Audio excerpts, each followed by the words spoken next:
ہمارے مداوتہ ہماری ذات میں کم ہے، مسجدہ میں اعتکاف بٹھا کو ہم شادی بیاہ کا کام کرتی، لینا مارنے کا کام کرو، حضرت عمر کے طریقے سے ہٹو۔ حدیث کے اندر آتا ہے کہ حضرت عمر جس راستے سے چلا کرتے تھے شیطان ہٹ جایا کرتا تھا۔ حضرت عمر نے 20 رکعت کی تراویح کے راستے سے گئے، تم شیطان بن کر ہٹ گئے۔ حضرت عمر عورتوں کو مسجد میں لانے سے منع کیا، تم شیطان بن کر عورتوں کو مسجد میں لانے کا حکم دے دیا۔ حضرت عمر 2 ہاتھوں سے مصافحے کا مسئلہ بیان کیا، ایک ہاتھ سے مصافحہ کر کر تم نے عمر کی مخالفت کی، تو حضور صلی اللہ علیہ وسلم نے فرمایا حضرت عمر جس راستے سے جاتے ہیں شیطان اس راستے سے نہیں جاتا، تو تم کیا ہوئے؟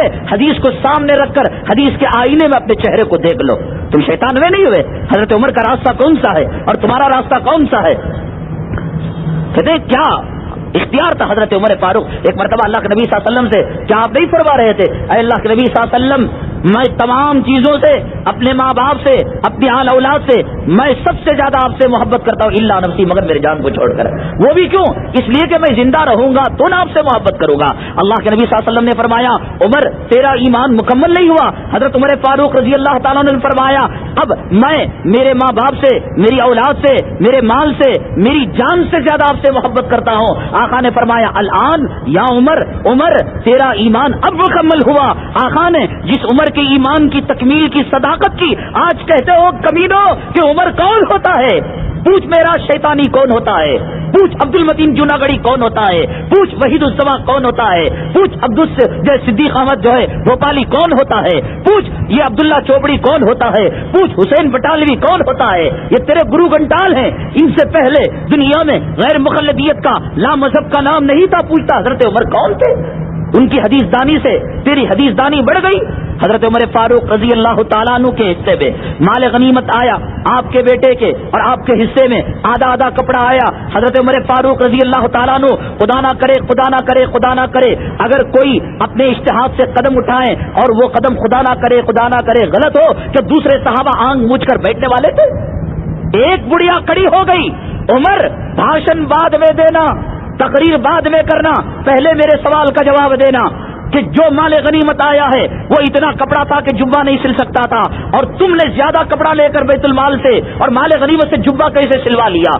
ایک کمزور بوڑھیا، ایک کمزور عورت حضرت عمر کے فقاہت کے سامنے طاقتور ہو رہی ہے، دامن پکڑ رہی ہے، جھنجھوڑ رہی ہے، عمر کہاں سے آ گیا کپڑا؟ حضرت عمر فاروق رضی اللہ تعالیٰ عنہ نے تعریف فرمائی کہ بڑھیا تیری تعریف کرنی چاہیے اور تیری توصیف کرنی چاہیے کہ تو نے عمر کو دین کے معاملے میں بخشا نہیں۔ کہا کہ بات صحیح ہے، اصل میں میرے بیٹے کو آدھا کپڑا آیا اور مجھے آدھا کپڑا آیا، دونوں کو ملا کر میرا جھبا بن گیا۔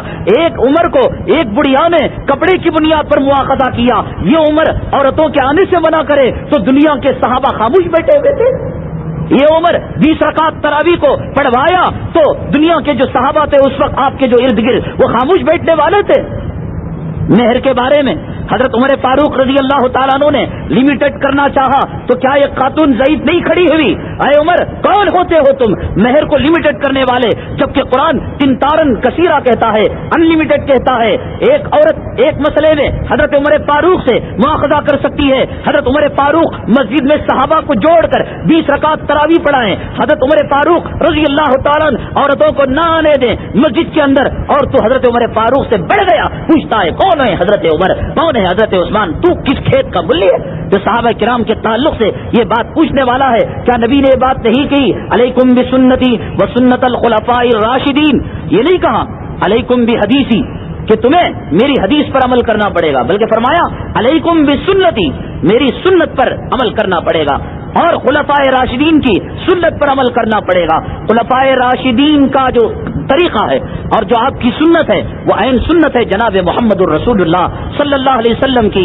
آپ کا اتباع آقا کا اتباع ہے، آپ سے منہ پھیرنا، آپ سے دشمنی کرنا آقا سے دشمنی مولنا ہے۔ میرے وہ بھائی، میرے وہ بزرگ حضرات جو اس کا شکار ہو چکے ہیں، اپنے حوصلے کو باقی رکھیں، کم سے کم پیران پیر رحمت اللہ علیہ پر بھروسہ کریں کہ وہ مقلد تھے، اور خواجہ اجمیری رحمت اللہ علیہ پر، خواجہ نظام الدین اولیاء اللہ پر اعتماد کریں، میرے اوپر دوسرے اماموں پر اعتماد نہیں، ان بزرگوں پر اعتماد کریں۔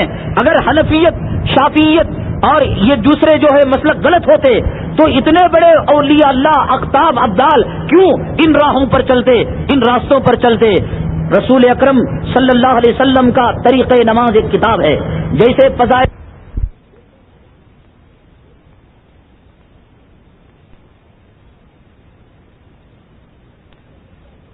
کتاب جو پڑھی جاتی ہے اس کے ساتھ اس کتاب کو ضرور پڑھے تاکہ ہر حنفی مسلمان کو اعتماد ہو کہ میرا جو طریقہ نماز ہے عین محمدی طریقہ ہے.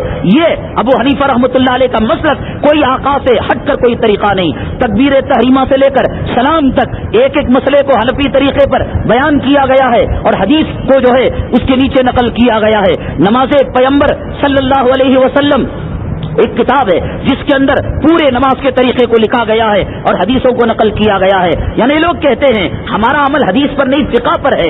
ان کتابوں کو خریدیں, ان کتابوں کو مسجدوں کے اندر پڑھیں. اور وہ میرے بھائی جو بھولے پن سے, معصومیت سے اسلام مذہب ٹولے کی جماعت میں شامل ہو گئے, ابھی آپ کی سانس ہیر پیر جاری ہے, سانس کی آمد و رفت باقی ہے, ابھی توبہ کا دروازہ بند نہیں ہوا. آپ توبہ کر لے, آ جائیں اپنے بزرگوں کی خانقاہ میں, آ جائیں اپنے اکابر کی مدرسے میں, آ جائیں اپنے اولیاء اللہ کے طور طریقے پر. یہ طریقہ آپ کو جہنم کی طرف لے جانے والا ہے. یہ طریقہ تمہیں گمراہی کی طرف لے جانے والا ہے. یہ طریقہ تمہیں بدعت اور تباہی اور بربادی کی طرف لے جانے والا ہے. میرے بھائی اس بڑھتے قدم کو روک دے, توبہ کر لے اور پھر سے اپنے جو ہے بزرگان دین کے نقش قدم پر آ جا. اور اس قسم کا کوئی فتنہ ہو فوراً اپنے کسی قریبی عالم سے رجوع ہو جا, اپنے امام سے رجوع ہو جا, اپنے مولوی سے, اپنے بزرگوں سے رجوع ہو کر اس کی اصلاح کر لے. ایک دکان کھولنا ہوتا ہے 17 آدمیوں سے مشورہ کرتا ہے. اس ہندوستان کی جمہوریت میں دل بدل قانونی جرم بنانے کے لیے عدالت کے اندر بات چیت چل رہی ہے. آج کانگریس میں تھا, کل جنتا میں آ گیا, کل